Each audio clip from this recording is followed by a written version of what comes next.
guys, it's Miss Rachel here. I wanted to read a very good book to you called Sophie's Squash. It's one of my favorite books, and I think it's a good one to read right now because it's about things growing, and it's springtime right now, and lots of things are growing outside. Are you ready? Ready? Sure. Sophie's Squash.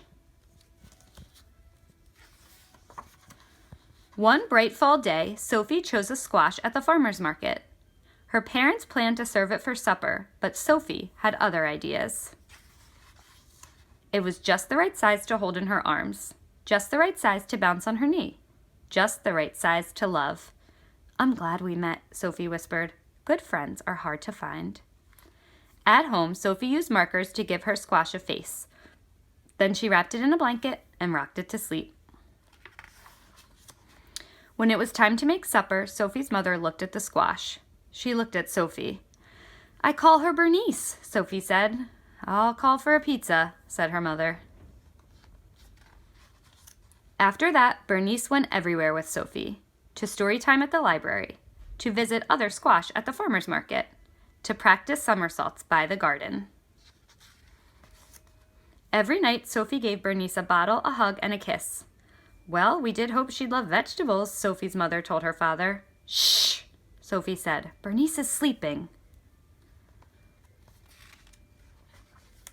"Sweet pea," Sophie's mother said one morning as they made blueberry waffles, "Bernice is a squash, not a friend. If we don't eat her soon, she'll get mushy and gross. Let's bake her with marshmallows. Won't that taste yummy?" "Don't listen, Bernice," Sophie cried. That afternoon, Sophie's father took her shopping. "Sugarbeet," he said, "Bernice is a squash. Why don't you pick a nice toy to play with instead?" But the trucks were too hard, and the dolls were too soft. Sophie clutched Bernice tightly. "No thanks," she said. "I have everything I need." After supper, Sophie's parents called a family meeting. Bernice napped in Sophie's lap. "Why don't we donate Bernice to the food pantry before she rots?" her father suggested. Sophie shook her head. "Bernice will last forever." "Bernice seems a little blotchy," said Sophie's dad on the way to the library one day. "She looks perfect to me," Sophie replied. At story time, some kids pointed and stared. "What's that spotty thing?" a boy asked. "Her name is Bernice, and she's a squash," Sophie said, "with freckles." "Maybe Bernice should stay home next time," Sophie's mom suggested. "Why?" Sophie asked. "She wasn't the one being rude." Still, as winter neared, Sophie noticed changes. Bernice seemed softer, and her somersaults lacked their usual style. "Visiting friends will cheer you up," Sophie said. At the farmer's market, squash were everywhere. Firm, shiny squash. "What keeps a squash healthy?" Sophie asked a farmer.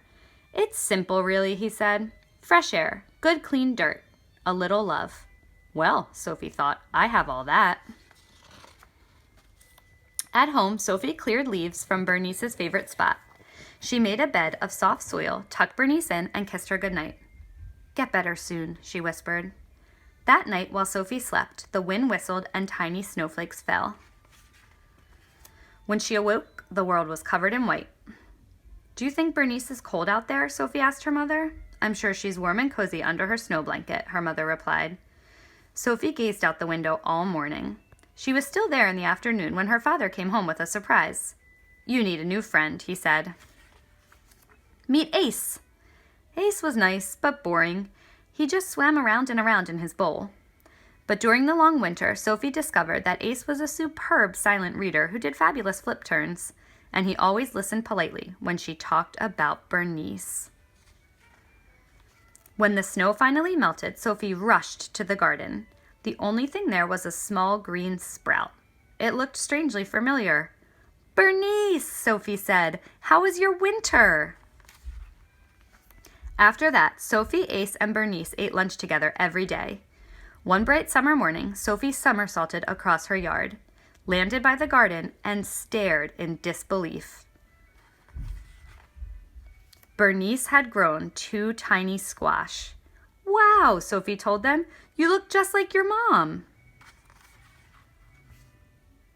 Soon, Bonnie and Baxter were just the right size for Sophie to hold in her arms and bounce on her knee.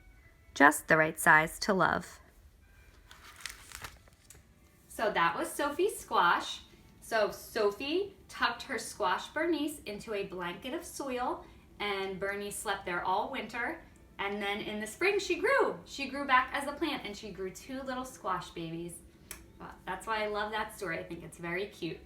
And I miss everybody a lot, and I hope that I'll see you at circle time on Tuesday at 11.